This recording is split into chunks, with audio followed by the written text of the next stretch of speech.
తొలిపలుకు channel కి స్వాగతం. నేను జ్యోతి. నేటి ముఖ్యాంశాలు చూద్దాం. అయోధ్య ట్రస్ట్ క్లారిటీ, బంగారు పూత రామచరితమానస్ అదృశ్యం కాలేదన్న ఆలయ అధికారులు. కొరియాలో నారా లోకేష్ భేటీ, ఏపీలో అపాక్ట్ సెమీ కండక్టర్ కేంద్రానికి ముందడుగు. ప్రజాప్రభుత్వంపై నమ్మకం ఉంచండి, బీఆర్ఎస్ కు అధికారం కలేనని సీఎం రేవంత్ రెడ్డి స్పష్టం. ప్రధాని మోదీకి ఇండోనేషియా అత్యున్నత పౌర పురస్కారం. హైడ్రా ప్రజావానికి 49 ఫిర్యాదులు, కబ్జాలపై ప్రజల ఆందోళన. తిరుమల బస్సు సర్వీసులకు అంతరాయం, డ్రైవర్ల ఆందోళన. ఐటీ ఉద్యోగుల కోసం డైలీ షటిల్ సేవలకు శ్రీకారం. ఉప్పల్ ఫుడ్ యూనిట్ లో ఫుడ్ సేఫ్టీ తనిఖీలు, అపరిశుభ్రతపై నోటీసులు.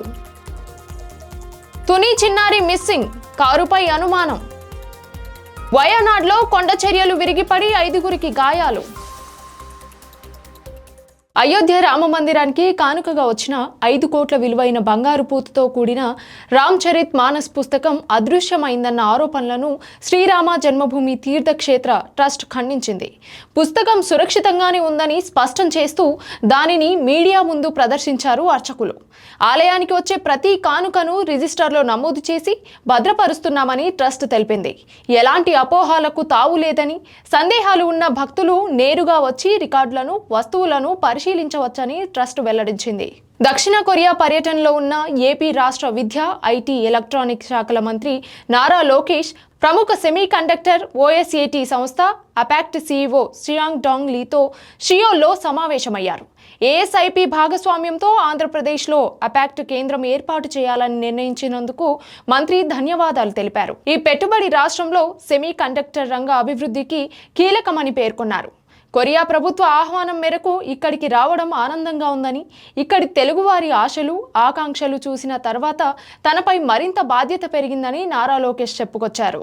తెలంగాణలో ప్రజాప్రభుత్వం ఇచ్చిన హామీలను ఒక్కొక్కటిగా అమలు చేస్తోందని ముఖ్యమంత్రి రేవంత్ రెడ్డి చెప్పుకొచ్చారు. పేదలకు సన్నబియ్యం, రైతులకు రుణమాఫీ, రైతు భరోసా, సన్నవడ్లకు బోనస్, మహిళలకు ఉచిత బస్సు ప్రయాణం, 200 యూనిట్ల ఉచిత విద్యుత్ వంటి పథకాలను అమలు చేయడం వాస్తవం కాదా అని ప్రశ్నించారు. మిడ్జిల్ మండల ప్రజల ఆశీర్వాదంతోనే తాను ఈ స్థాయికి వచ్చానని, తన విజయం ప్రజలదేనని పేర్కొన్నారు. ఒకప్పుడు ప్రజలు నాటిన మొక్కే నేడు మహావృక్షంగా ఎదిగి ముఖ్యమంత్రిగా మీ ముందున్నానని చెప్పుకొచ్చారు. ఇక ఫామ్ హౌస్ రాజకీయాలకు కాలం చెల్లిపోయిందని, అధికారం కోల్పోయిన వారు మళ్లీ అధికారంలోకి రావాలని ప్రయత్నిస్తున్నారని విమర్శించారు. ప్రజా ప్రభుత్వాన్ని కూల్చాలనే ఆలోచన ప్రజలు ఎప్పటికీ అంగీకరించారని సీఎం స్పష్టం చేశారు.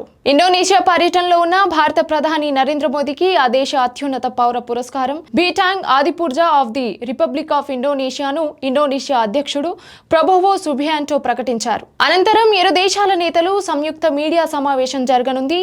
ఈ సందర్భంగా అంతరిక్షం, ఖనిజాలు, సాంకేతిక, విపత్తు నిర్వహణ, వైద్య ఉత్పత్తుల నియంత్రణ, వ్యవసాయం వంటి కీలక రంగాల్లో పలు అవగాహన ఒప్పందాలు కుదిరాయి. ప్రపంచంలోనే అత్యధిక ముస్లిం జనాభా కలిగిన దేశమైన ఇండోనేషియాలో ప్రధాని మోదీకి లభించిన ఘన స్వాగతం విశేషంగా నిలిచింది. ప్రజా అవసరాల కోసం కేటాయించిన స్థలాల ఆక్రమణలపై హైడ్రా ప్రజావానికి ఫిర్యాదుల వెల్లువ కొనసాగుతోంది. సోమవారం నిర్వహించిన ప్రజావాణిలో మొత్తం 49 ఫిర్యాదులు అందాయి.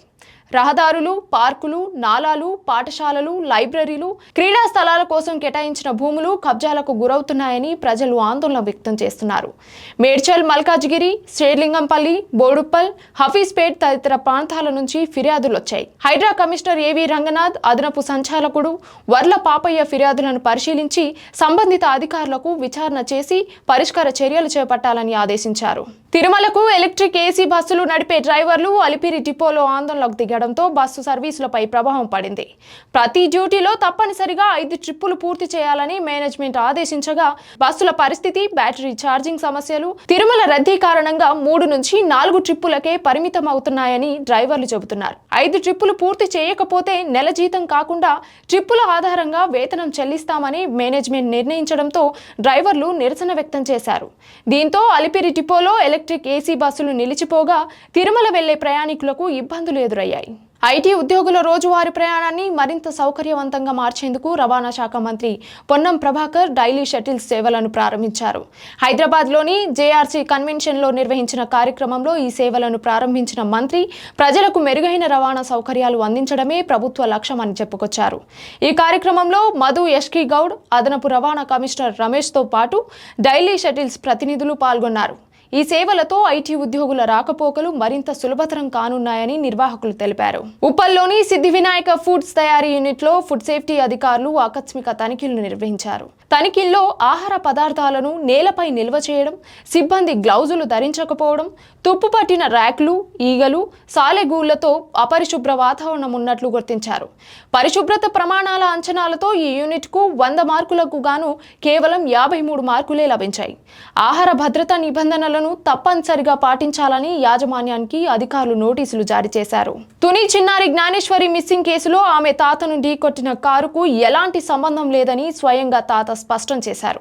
తాను చిన్నారి మిస్సింగ్ పోస్టర్లు అంటించేందుకు వెళ్లినప్పుడు కారు ఢీకొట్టిందని, కంగారులో పాప ఇంటి వద్ద చూపిన కారు, తనను ఢీకొట్టిన కారు ఒకటేనని మీడియాకు చెప్పానని ఆయన క్లారిటీ ఇచ్చారు.